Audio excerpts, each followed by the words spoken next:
President Trump walked back, dare I say flip-flopped, or watered down two of his signature issues, DOGE and tariffs. President Trump's continued walkbacks in the face of just mild criticism is going to come back to haunt him.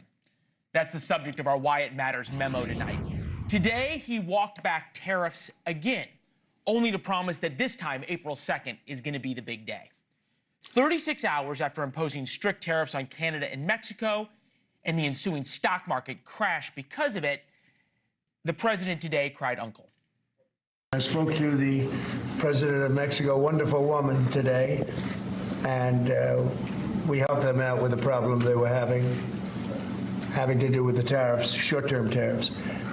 And we had a very good conversation. But this is something that we have to do. There'll always be a little short-term interruption. I don't think it's going to be big. It's just a modification short-term because I didn't want to hurt the American.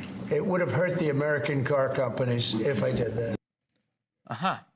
The stock market again today made its opinion known. They don't like tariffs because tariffs are paid by American consumers. That means less money for consumers to spend. Of course, Trump says it has nothing to do with the markets. Some of these exemptions that have been announced and some of these temporary delays, have you been influenced in those decisions because of the market reaction? Well, there were no delays at all. No, nothing to do with the market. I'm not even looking at the market because long term, the United States will be very strong with what's happening here.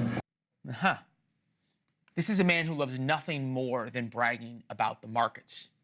So let's just look at what's happened with the tariffs on Mexico and Canada. February 1st, Trump announces 25% tariffs on Canada and Mexico. February 4th, Trump announces a one-month pause.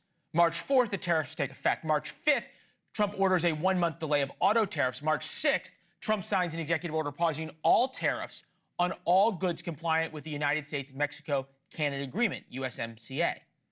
This is an epic walkback. And then today, he promised April 2nd is the real deadline. That's when the tariffs are coming. He's wrecking his credibility. And it's not just about tariffs. Earlier this week, Trump loved Elon Musk and his chainsaw taking apart government. He said it in front of Congress. Big standing ovation for Elon Musk.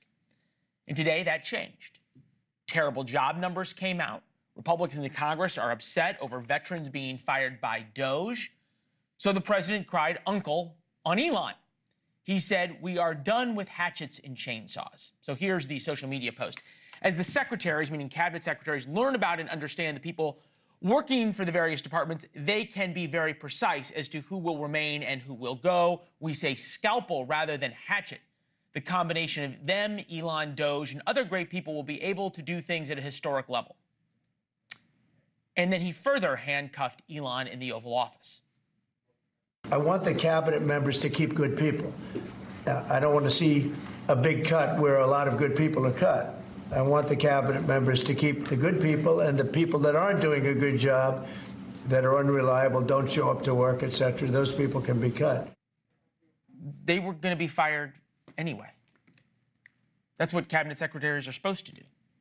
Just a couple of weeks ago, Trump said we needed Elon and the chainsaw. And now he's sidelined because Republicans in Congress got cold feet.